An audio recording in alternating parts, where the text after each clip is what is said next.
আজ আমি আপনাদেরকে মিষ্টির দোকানের মতো একদম খাস্তা মুগ ডালের কচুরি করে দেখাবো, যেটা আপনারা বাড়িতে ইজিলি বানিয়ে নিতে পারবেন। এই ভিডিওতে আমি যেই ছোট ছোট টিপসগুলো বলবো, সেই টিপসগুলো যদি আপনারা ফলো করেন তাহলে আপনাদের কচুরি দারুণ ক্রিস্পি ও টেস্টি হবে। তো চলুন বেশি দেরি করবো না, শুরু করছি আমার আজকের এই সহজ রেসিপি। হ্যালো ফ্রেন্ডস, আমি পিনু কুক উইথ পিনুতে আপনাদের সবাইকে স্বাগত। এই রেসিপিটা বানানোর জন্য সবার প্রথমে একটা মশলা তৈরি করে নেব। তাই জন্য আমি মিক্সি জারের মধ্যেই দিয়ে দিচ্ছি 1 চামচ জিরে, 1 চামচ মৌরি, 1 চামচ ধনে, 3টে শুকনো লঙ্কা। এবার এইটার একটা পাউডার রেডি করে নিতে হবে। দেখুন আমাদের এখানে পাউডার রেডি হয়ে গেছে।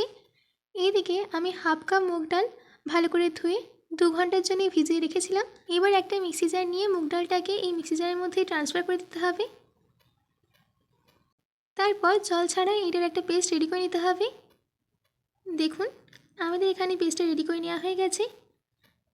এই পেস্টটা একদম ফাইন হবে না, একটু দানা দানা থাকবে, সেই রকম পেস্ট রেডি করে নেবেন। এবার আমি একটা ডো রেডি করে নেব। তার জন্য আমি দিয়ে দিচ্ছি 2 কাপ ময়দা,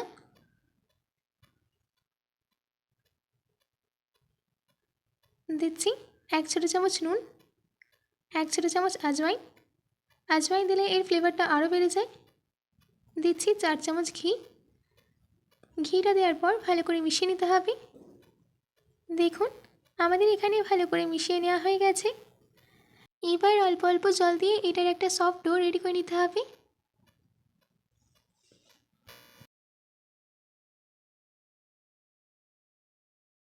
দেখুন আমাদের এখানে ডোটা রেডি হয়ে গেছে। এবার আমি এটাকে ঢাকা দিয়ে 30 মিনিটের জন্য রেস্টে রেখে দেবো। যতক্ষণ ডোটা রেস্টে থাকবে ততক্ষণ আমি স্টাফিংটা রেডি করে নেব। তার জন্যে একটা প্যানের মধ্যে দিয়ে দিচ্ছি 3 চামচ সাদা তেল। তেল গরম হয়ে গেলে দিয়ে দিতে হবে তৈরি করে রাখা মশলা। ভালো করে মিশিয়ে নিতে হবে। এবার এর মধ্যে অ্যাড করে দিতে হবে 2 চিমটি হিং, 4 চামচ বেসন। বেসনটা দেওয়ার পর ভালো করে মিশিয়ে নিতে হবে। গ্যাসের ফ্লেমটাকে সবসময় লোতে রাখবেন। আর বেসনের মধ্যে হালকা গোল্ডেন কালার আসা অবধি রান্না করে নিতে হবে। দেখুন আমাদের বেসনের মধ্যে একটা গোল্ডেন কালার চলে এসেছে। এবার আমি দিয়ে দিলাম হাফ চামচ গ্রেট করে নেওয়া আদা। আদা দেওয়ার পর ভালো করে মিশিয়ে নিতে হবে। ভালো করে মিশিয়ে নেওয়া হয়ে গেলে দিয়ে দিচ্ছি মুগ ডালের পেস্ট।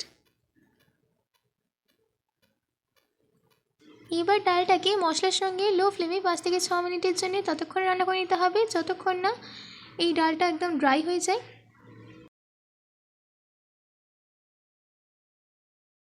দেখুন আমাদের এখানে ডালটা একদম ড্রাই হয়ে গেছে। এবার আমি এই স্টেজে দিয়ে দিচ্ছি 1 ছোটো চামচ লঙ্কা গুঁড়ো, 1 ছোটো চামচ হলুদ গুঁড়ো, 1 ছোটো চামচ ধনে গুঁড়ো, 1 ছোটো চামচ গরম মশলা গুঁড়ো, 1 ছোটো চামচ নুন, আর দিচ্ছি কাসুরি মেথি। এবার এই সব কিছুকে ভালো করে মিশিয়ে নিতে হবে।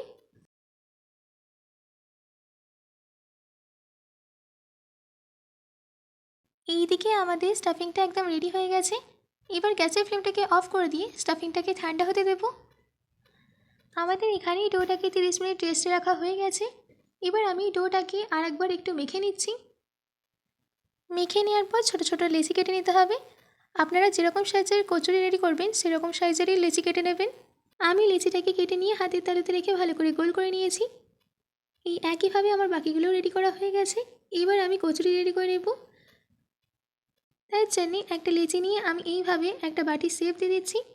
বাটি শেপ দিয়ে দেওয়া হয়ে গেলে 1 চামচের মতো স্টাফিং দিয়ে এর মুখটাকে বন্ধ করে দিতে হবে।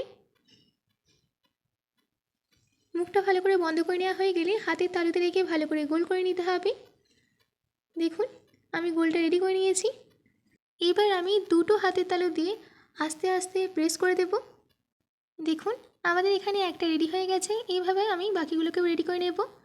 এইদিকে আমি তেল গরম করতে দিয়েছিলাম। এবার একে একে এগুলোকে দিয়ে দিতে হবে। এবার গ্যাসের ফ্লেমটাকে লোতে রেখে কচুরিগুলোকে ততক্ষণ ভেজে নিতে হবে যতক্ষণ না এর মধ্যে একটা সুন্দর গোল্ডেন কালার চলে আসে।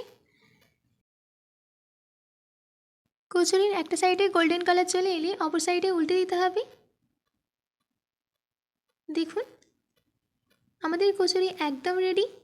এবার আমি কচুরিগুলোকে তেল থেকে তুলে একটা প্লেটে নামিয়ে নেব। দেখুন আমাদের এখানে কচুরিটা কত সুন্দর হয়েছে। আশা করছি আমার আজকের এই রেসিপিটি আপনাদের ভালো লেগেছে। বাড়িতে এটি অবশ্যই ট্রাই করবেন ও কমেন্ট করে জানাবেন যে কেমন হয়েছে। আজকের মতো এইটুকু, আবার দেখা হচ্ছে অনেক কোনো রেসিপি নিয়ে। ভালো থাকবেন, সুস্থ থাকবেন।